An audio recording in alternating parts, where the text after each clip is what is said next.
After all, if we were in a university lecture hall, I'd probably have to issue some kind of trigger warning that the following content will offend old-style feminists, modern-day grievance warriors, and most certainly Julia Gillard.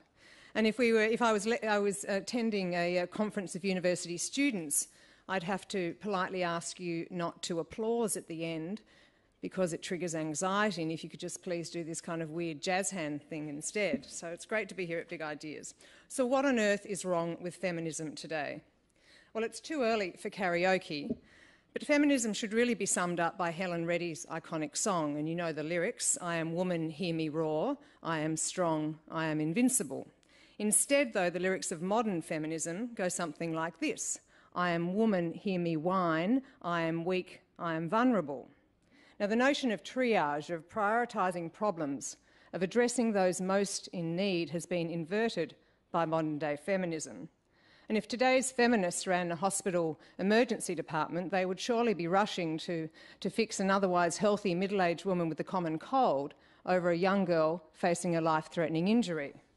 Now, don't get me wrong, because as Anne Mann said so eloquently many years ago, women like me inhaled the benefits of feminism as naturally as the air we breathe. But today the air is toxic. Today's modern feminism is a corruption of what feminism should be. It's become a trivial movement that infantilises women, and it's taken one heck of a moral detour away from real issues of freedom. But if feminism is not about freedom, what's the point of it? If it's not about freedom, really it's just a lobby group for pet grievances.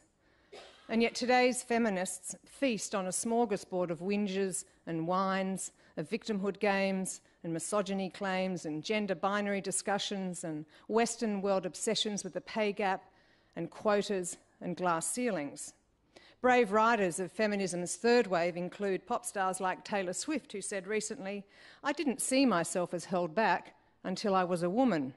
Well, as Heather Wilhelm wrote recently in The Federalist, held back from what, Taylor? Building a net worth of $250 million? Now, it's probably too much to expect modern celebrities to become feminist icons, but when women like Gwyneth Paltrow devote their time to the wonders of vaginal steaming and teaching us how to yawn properly, you really have to ask, is that the best they can do? So what about the media? How are they doing? And Rebecca, how long have I got? Let's start with the keyboard feminists who found so much offence in Mark Latham's recent crude tweeting about a handful of women. And Latham last week gave up his column at the Australian Financial Review, and I'm not defending Latham. I mean, his gratuitous nastiness so often detracts from what can sometimes be a confronting kernel of truth. But it's uncanny how the sisterhood strikes when it suits, for political purposes and not as a matter of principle. So it's apparently fine for Fairfax's Clementine Ford to call Miranda Devine an effing C on Twitter, but it's not okay for Mark Latham to use equally crude language. Well, I say a pox on both of them. Now, some years ago, Malcolm Turnbull rang me at home and he asked whether I had caught up with what Latham had said about me, and I hadn't caught up with what Latham had said. Latham had rose in our federal parliament and called me a skanky hoe. Well, I didn't know what skanky hoe meant, so while I was on the phone to Malcolm, I quickly Googled it, which was a mistake, because, needless to say, I was inundated with more porn than is healthy when you're sitting at home surrounded by children. And I don't recall a single lefty feminist ticking off Mark Latham for calling me a smelly whore, as I discovered. And of course, that stunt came about because Latham was put up to saying those words for Hansard, dared by a lefty feminist, of course. There is an in-crowd of feminists. Like the plastics in that iconic movie, The Mean Girls, the plastic feminists have their own set of rules. It's not about wearing pink on Wednesdays and tracky pants on Fridays. The feminist plastics have rigorous membership rules around believing in abortion, in quotas, in glass ceilings, and of course assumed sexism. The feminist collective is overflowing with unprincipled trivia too.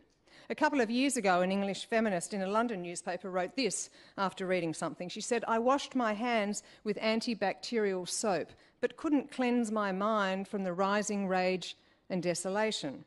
Or was she reading perhaps about female genital mutilation? Or maybe child marriages? No, of course she wasn't. The enraged feminist had just finished reading the fictional 50 Shades of Grey. Now, this poor commentator would probably have to take a vaginal steam bath if she listened to the words of Esther Perel recently giving a TED talk, who made the point that most of us, in fact, get turned on at night by the very same things that we may demonstrate against during the day, that the erotic mind is not very politically correct. And I'll leave that subject to Cosmo magazine, save to say that feminism these days doesn't even understand the notion of freedom in the bedroom. So, and how are our politicians faring on the feminist front? Well, again, I'll go into overtime here. The horror, exclaimed Green Senator Larissa Waters last year. Was she responding to Islamic State's propaganda, perhaps, which says that it's permissible to buy, sell, or give as a gift female captives and slaves, so they are merely property? It says it's permissible to have intercourse with a female slave who hasn't reached puberty. No, of course she wasn't. The Green senator was emoting over the fact that a Liberal MP, Michaelia Cash, refuses to wear the feminist label. Feminism has been corrupted by its skewed set of priorities. You'll remember that when her leadership was in trouble, Australia's first female Prime Minister, Julia Gillard, made asinine claims of sexism and misogyny against then opposition leader Tony Abbott. And to coin a phrase from Helen Garner's wonderfully nuanced look at sex and power, Gillard had a grid labelled misogyny, and she was determined to apply it to the broadest possible field of male behaviour. So when Abbott glanced at his watch in Parliament, that too was labelled sexism. And yet that speech became such a defining moment for so many modern-day feminists. On the same afternoon that Gillard gave that speech, a young Pakistani girl, Malala Yousafzai, boarded her school bus in the northwest Pakistani district of Swat, an area where the local Taliban has regularly banned girls from attending school. A gunman boarded that bus too, and he asked for Malala by name, and he fired 3 shots. One hit her directly on the left side of her head, travelling through her face and lodging into her shoulder. Now imagine, just imagine for a moment, if Julia Gillard had rose on that October day in 2012 and given a speech about Malala rather than herself. Now, don't get me wrong, because of course we can walk and chew gum, but we are so gummed up with the Western grievances such as sexism and pay gaps that we fail to try to even walk in the shoes of young girls who need to escape from child marriages, or women who are the subject or the victim of so-called honour-based violence. Feminism has been corrupted by its cultural infirmity too, by a deep anti-Western self-loathing. Remember, while hostages were still being held at gunpoint by a terrorist in the Lint Cafe here in Sydney last December, many high-profile Australian women joined to rush a feel-good hashtag campaign, Wish, Women in Solidarity for Hijabs. Now, putting aside the fact that these women immediately assumed that Australians would default to evil Islamophobia, why didn't they show more concern for the hostages inside that cafe? Or even have a more nuanced discussion around the fact that millions of women are forced to wear the veil as a medieval form of oppression. Hashtag campaigns, pay gaps, quotas, trigger warnings, men looking at watches. I mean, these don't even make the list of my top 10 issues about freedom, the lack of freedom facing women today. Feminism's focus on the trifling, petty grievances debases our public conversations. But more importantly, it undermines the intellectual scaffolding around freedom. The corruption of feminism is not a women's issue. It's best understood, I think, as symptomatic of a wider and much deeper malaise, because it emerges from a decades-long corruption of human rights. And once the notion of human rights became untethered from classical liberal ideals, feminism, of course, went the same way. It's no coincidence, for example, that the corruption of feminism has occurred at the same time as our commitment to free speech has faltered.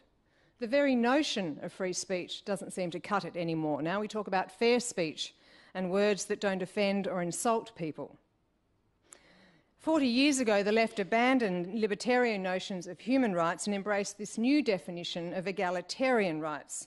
And as our Attorney General George Brandis has pointed out, that shift began with the elevation of this so-called right to equal concern and respect. Well, equal concern and respect, what on earth does that mean? And yet here was the beginning of a recalibrated human rights movement in favour of victimhood as defined by the paternalistic left. Feelings have now become the measurement of human rights.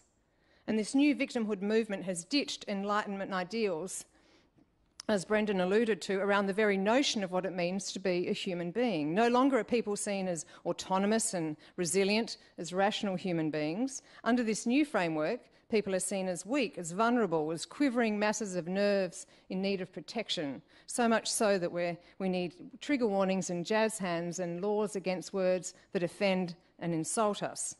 The marketplace of ideas, that place where we critique and analyse and strengthen the very best of ideas, is being usurped by a marketplace of outrage, where human rights legislation and anti-discrimination bureaucracies buttress this new victimhood movement. So two viruses, victimhood politics and this persistent strain of anti-Westernism, have corroded our most basic freedoms.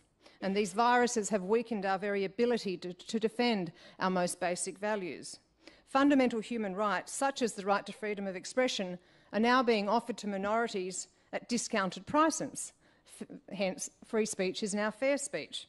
And our cultural appeasement carries costs, because it means that in Australia we have a Conservative government, for example, that claims to have free speech in its DNA and yet refuses to reform the Racial Discrimination Act. Cultural appeasement has horrendous physical costs too, because it means 4,000 cases of female genital mutilation in Britain alone last year, and they're just the reported ones. So there should be no reduction, no discount, no half-price sale for our most fundamental human rights. And that means no silence around the importance of these values. A few months ago, the Swedish Foreign Minister Margot Wallström delivered what was a scathing assessment of the treatment of women in Saudi Arabia. And remember there, women can't drive, they can't marry, and they can't have certain medical procedures without permission from men. So what happened?